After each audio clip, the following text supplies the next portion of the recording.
Welcome, everyone, to another episode of the Cultured Pull List. This week's episodes, we are covering the first two volumes in the Invincible comic series, titled Family Matters and Eight is Enough, respectively.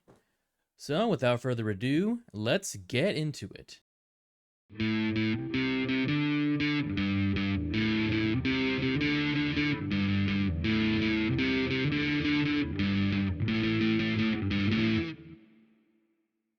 Hello, everyone.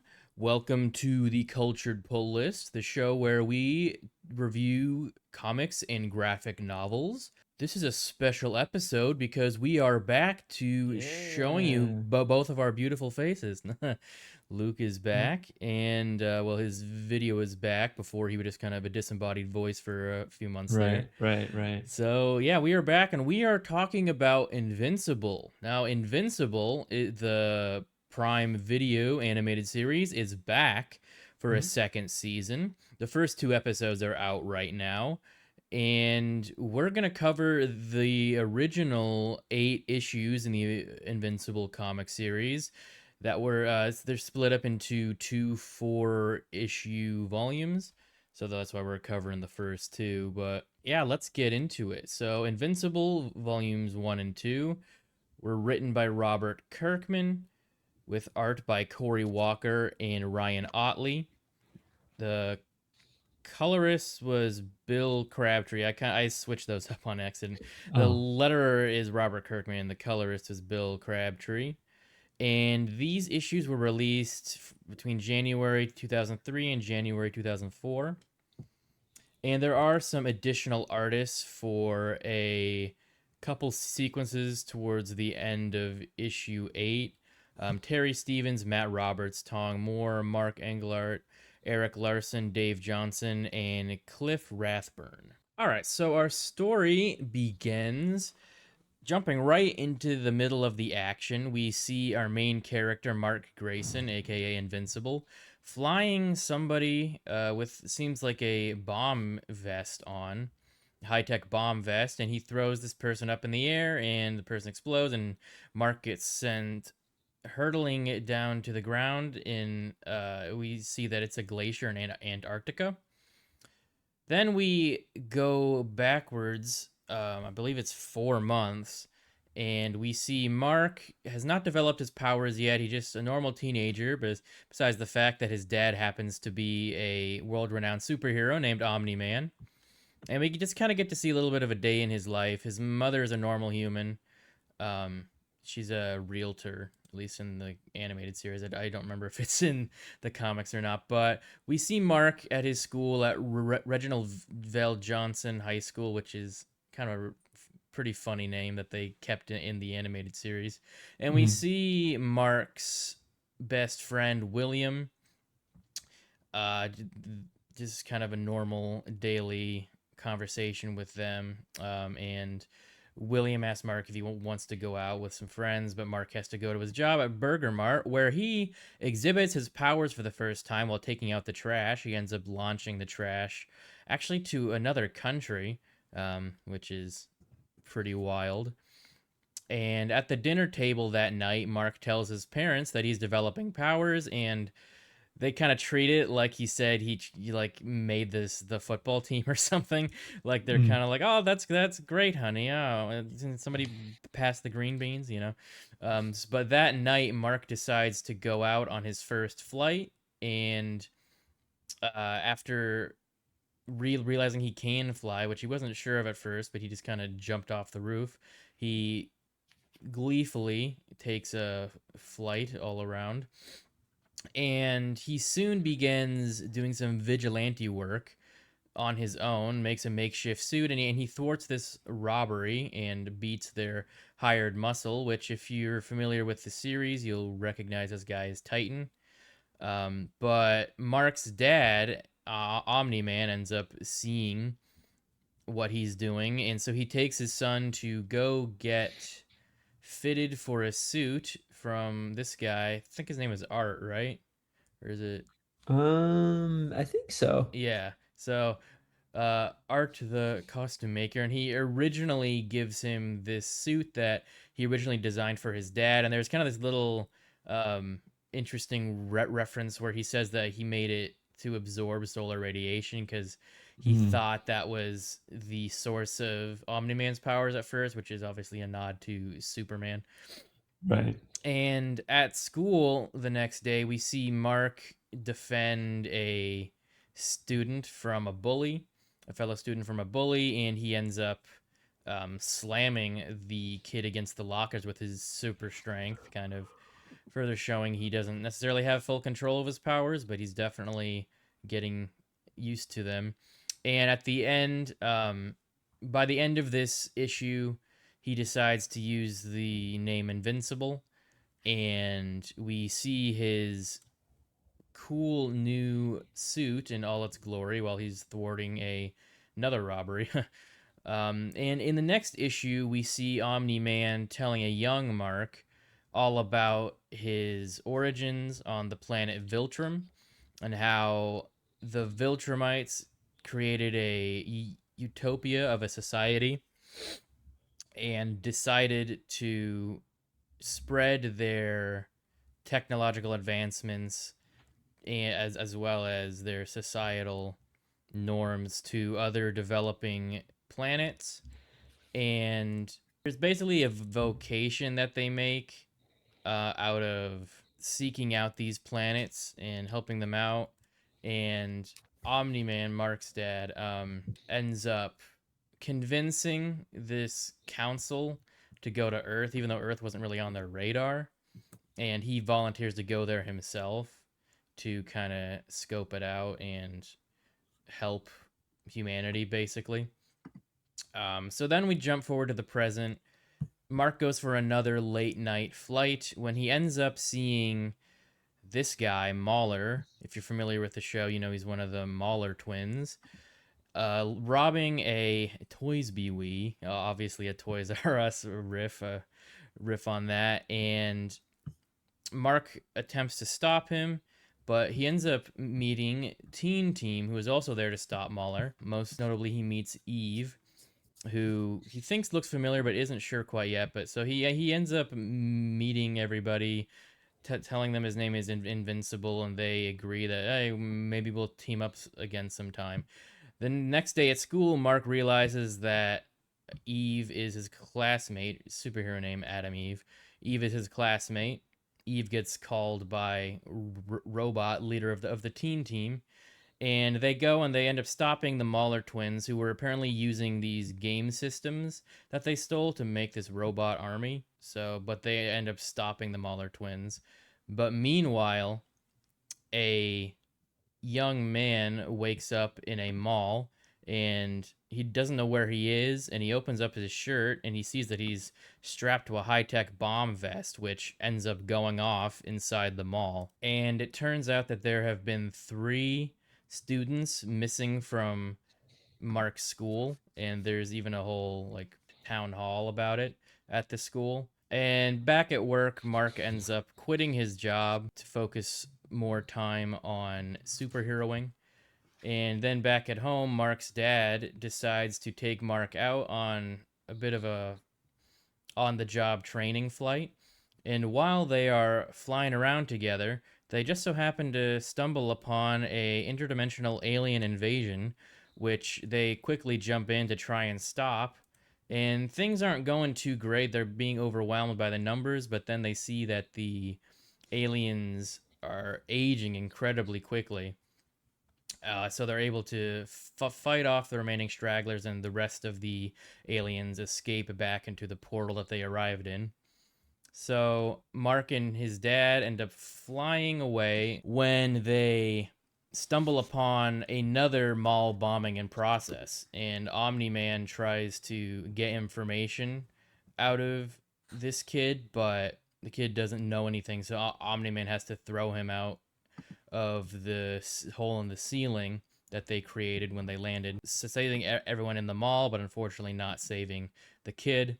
Right after this happens, though, a portal opens up, and those aliens that we saw earlier grab Mark's dad grab Omni Man and pull him through the portal. So Mark then goes to the Teen Team Fortress and meets up with Robot to discuss the mall bombings. And Robot says that he's been working on trying to figure out what's been going on with the bombings, and he'll let Mark know if he comes up with anything. He's also looking at the Mahler twins robots, figuring that out. So at school, Mark and Eve are talking in class about what they can do to stop these bombings and get their remaining classmate back when their teacher, I don't remember his name, but he's their physics teacher, and he basically calls them out in the middle of class and accuses them of being boyfriend and girlfriend and just disrupting class. So after class, thoroughly embarrassed, Mark and Eve leave, and Eve gets a call from Robot with some information that he dug up. It turns out that their physics teacher has a background. Robot ran a background check on pretty much all of the staff of their high school, and he found out that their physics teacher used to make explosives for a weapons development company, and he's like 99% sure that he's the one. He is the kidnapper slash bomber. So Eve and Mark fly over to his house, and he readily confesses to everything and explains that his son committed suicide due to bullying. Not only was he seeking revenge for his son's death, but also his entire life spiraled after that, and he lost his job, and his marriage fell apart, and everything. So he's basically just taking revenge on kids he deemed were the kind of like popular kids that bullied his son and ruined his life, basically. And he also reveals, after confessing, that he has a bomb jacket strapped to himself as well, or technically I think he like built it into their chests, so Hmm. it's basically like part of his torso at this point. But before it can explode, Invincible grabs the physics teacher and flies him all the way to Antarctica, which is what we saw at the beginning of issue 1. Throws him into the air. The bomb explodes, and Invincible tumbles to the ground, but he quickly recovers and flies back home, where his father shows up and fills them in and tells them that on the aliens' planet, he's been gone for like 8 months. And he was enslaved, but he led a revolt to escape. And yeah, that is where this half ends. All right, issue 5 picks up with Mark. He's doing some homework, talking on the phone. Somehow he gets the call that there's being an alien attack, and his dad is busy at the moment, so he flies out to space. And then they're obviously, because they can't talk in space, so they're kind of communicating telepathically. Also, it's revealed, I think he's on the phone with his dad. Also, it's revealed that Mm-hmm. because he's a superhero, he can hold his breath for extended periods of time. Right.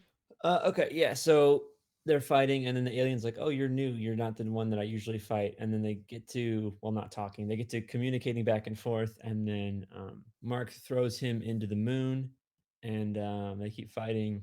And then they kind of start talking about, basically it's all, I mean, if you've seen the show, you know where this is going, but it's pretty much like a massive Right. misunderstanding, because like this alien guy is basically going from planet to planet to test the planet's guardians, but he's wasn't supposed to go to Earth, much like Omni Man. But then there was like a confusion with like Urith or something like that, where it sounds similar to Earth.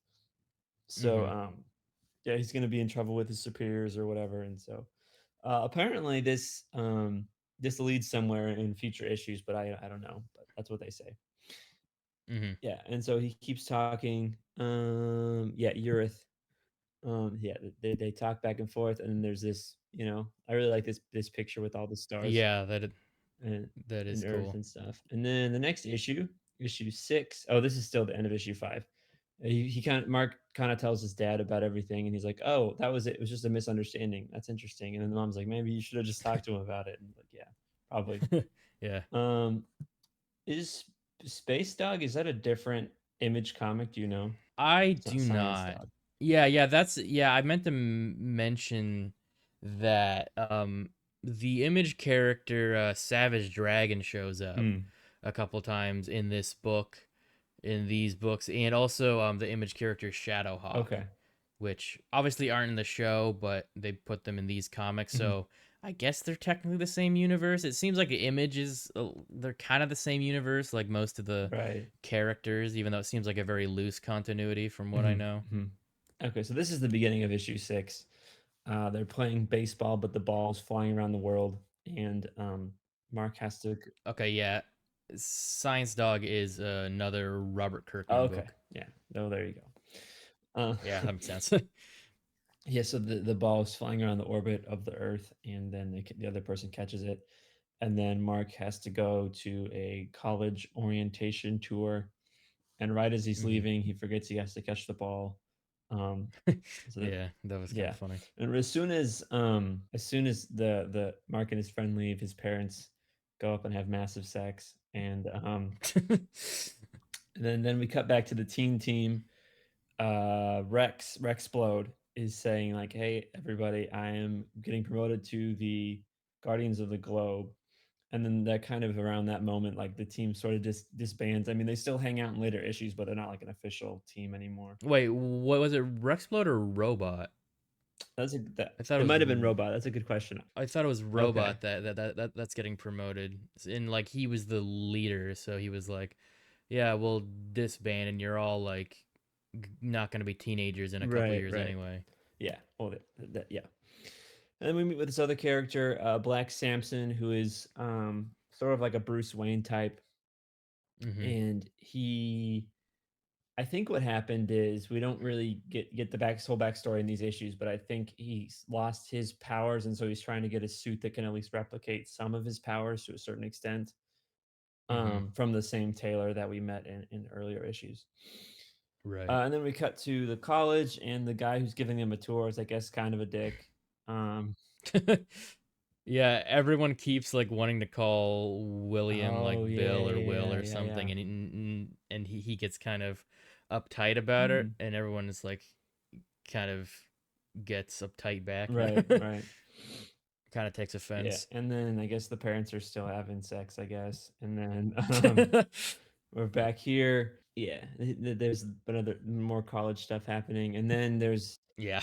uh, a robot guy who's different than the bomb guy from earlier, but he's still sort of hmm a I think in the show, didn't they combine him or something? Yeah, there wasn't really a bomb thing, I don't think, in the show, but it was like, yeah, more like this, where there were students from the college that Yeah, were kidnapped and turned into those right, creatures, right. which Oh, doesn't really go anywhere in this issue. I don't know if it goes anywhere in future comics yeah, in the series, but yeah. And then yeah, before right when this happens, Mark's able to get his friend William to safety, and then he like immediately shows up as Invincible, and then William's able to put the two together that he's a superhero, and then right when they come back, they're interrupted their parents' sex session, and yeah, and that is the end of this issue. No, it's not. That yeah, this is kind of a follow up on the Black Samson thing. The suit was stolen from the tailor. yeah, they're not really Yeah, sure they're not who, sure I who. think. And then the issue closes with Adam Eve. She goes back to the base and she sees something. We don't see what it is for 2 issues, but hmm she sees something. Issue 7, So something right, bad. something bad. Issue 7 starts off with Mark sleeping, and then we cut to this issue is interesting because it doesn't really have a lot of Invincible in it, except for those 2 Yeah, pages. And then we cut to Midnight City where something happened a couple of years ago and it's always dark and the government's trying to like cover it up and stuff. And then this character, who's not the Bruce Wayne character, but he is a very similar to Batman. yeah, So they're different. I don't, is this Nightwing? Darkwing, Darkwing. I Yeah, think. Darkwing. Yeah. Yeah, he's fighting guys, and then he gets a call. He's a member of the Guardians of the Globe, so he has to leave real quick to go catch up on that. And then we meet with the speedster of the team. He's kind of on a date, but also fighting crime at the same time.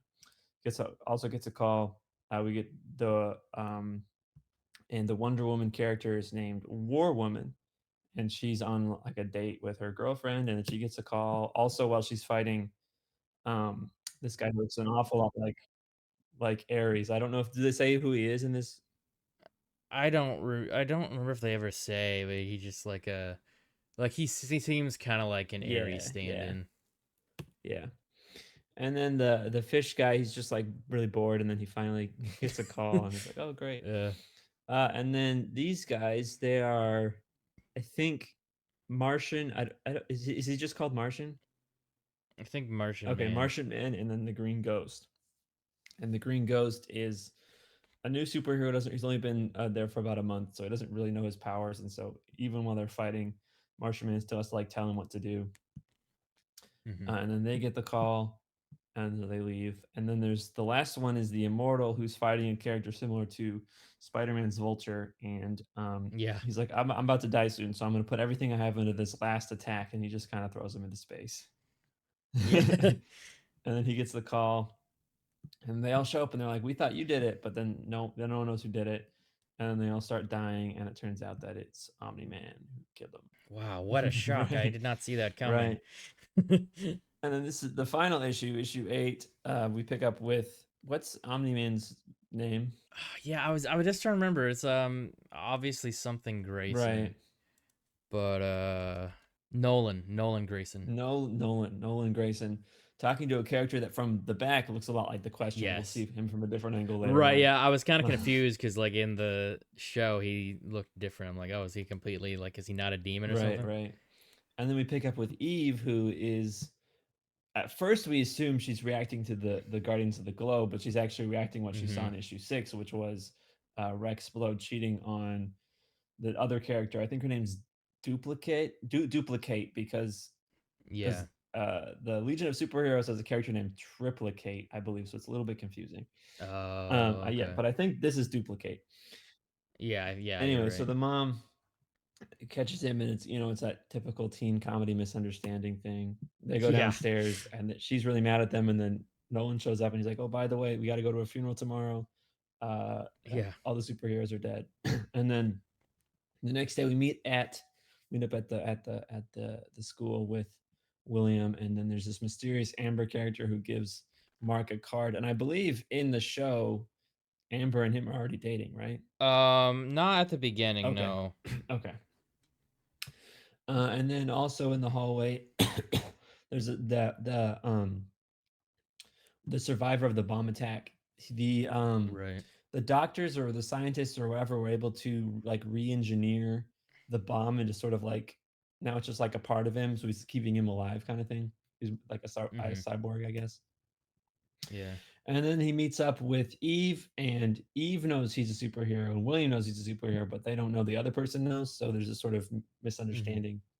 On the way to the funeral from school, uh, Invincible is fighting an elephant guy, and then they fly off.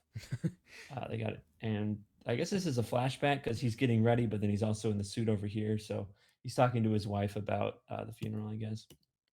And then at the funeral, this is the character we saw from earlier from the front. In Mm-hmm. the show, he's more of a Hellboy type, but I guess here he's like the Yeah. Question, sort of. I guess. We meet up Yeah. with a lot of new superheroes who we haven't seen before, and then also the Molar twins, I believe is what they're called, Mm-hmm. are at the Yeah. funeral as well. But the funeral is interrupted by Black Samson's butler, who is he was the one that stole the suit, and Mm-hmm. he wants revenge for something that they did. I'm not exactly sure what if it's spelled Yeah, out. because when Black Samson lost his powers, the Guardians were basically just like, "Oh, well, you don't have powers. You're off the Yeah. team." So okay. Yeah, so he was like trying to get revenge for the way the Guardians treated Samson, I see. and he was mad that he didn't get to kill them, so he was gonna like desecrate their corpses, I I see. guess. I see. But then all the other heroes step up, and it ends pretty quickly.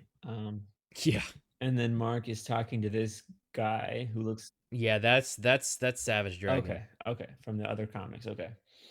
Yeah. And yeah, basically he says this kind of thing happens all the time, and then all the superheroes kind of leave, and then we meet, and then Eve's trying to go back to the base, but then she sees that they're sort of like getting along pretty well without her, and so Mm-hmm. she's just kind of jealous, and she leaves. But then Rex like, oh wait, wait, wait. And then Mark reads the letter from Amber. It's basically her phone number, and then right outside. William is throwing rocks at the window, and he's like, "Hey, can you take me on a flight around the Earth, do a little Lois Lane kind of thing?" And so that's what they do. Yeah. And then the wife is talking to Nolan, and she's like, "You seem kind of distant." And he's like, "Yeah, I'm just grieving," but she suspects that there's something more happening. And we go to the gravesite where the survivor of the bomb attacks is peeing on the grave of the chemistry teacher. And then we have Yeah. these two guys who are trying to steal Omni Man's bones to try. I'm not Omni Man. The Immortal's bones to try to become immortal themselves, but they are interrupted by the Molar twins, and that is the end. So, what is your first impression? I guess we both were first introduced to the animated Yes, series, correct? yes, Yeah. yes, yeah, So, yeah, yeah. I think it's interesting not introducing the fact that Omni Man's the antagonist yeah, until later on. that happens Um, very early on in like the first episode Yeah, in the in the show. show, because that I understand why I understand the motivation between but either choice, because with the show they're trying to, like, that's the hook of the show is evil Superman. Right. But in the comics they're trying to get the reader invested into the character so that it's more of a twist. Mm-hmm. But that being said, the comics, they're very straightforward, and so like Yes. I understand, like, it's basically like a full year before you get to that point. Yeah. And so I mean, maybe back in 2003 it was different, but if it was today, I feel like it would have lost a lot of interest before they even got to that point. I don't know. Yeah, yeah. I mean, that was yeah. God, that was 20 years ago now. Holy crap! I Right. was just thinking like, oh, that was 10 years ago now. No. Um, yeah, yeah. I agree. I think there's more differences from the show from the comic to the show than I expected. I Mhm. guess for some reason I thought that it was like a pretty much a straight one-to-one adaptation, but they definitely changed a decent amount in the show. Like Mhm. we talked about a little bit. I feel like the show kind of speeds things up, but also Yeah. fleshes things out more at the same Mhm. time. Mhm. And there's like a lot of big changes, like when they go to the college visit in the show, it's with William and Amber, and there's that whole subplot of the students being kidnapped by like the crazy Ezra Miller voiced character. Mhm. Um, so yeah, I thought that the show does a better job fleshing a lot of people. I feel like the characters are mostly the same Yeah. from the comic. We just get a little more backstory and everything in the show. I feel Mhm. like Eve is a more interesting character in the show. I feel Yeah. like in the comic she's a little bit two dimensional, a Mhm. little bit like basic, high school teen girl. Whereas I feel like she has more depth in the show. And we don't really get a sense of Amber in the comics, but I know that they Yeah. did make some changes to Amber. Um, Mhm. but and obviously William's a pretty different character in the show. Yeah.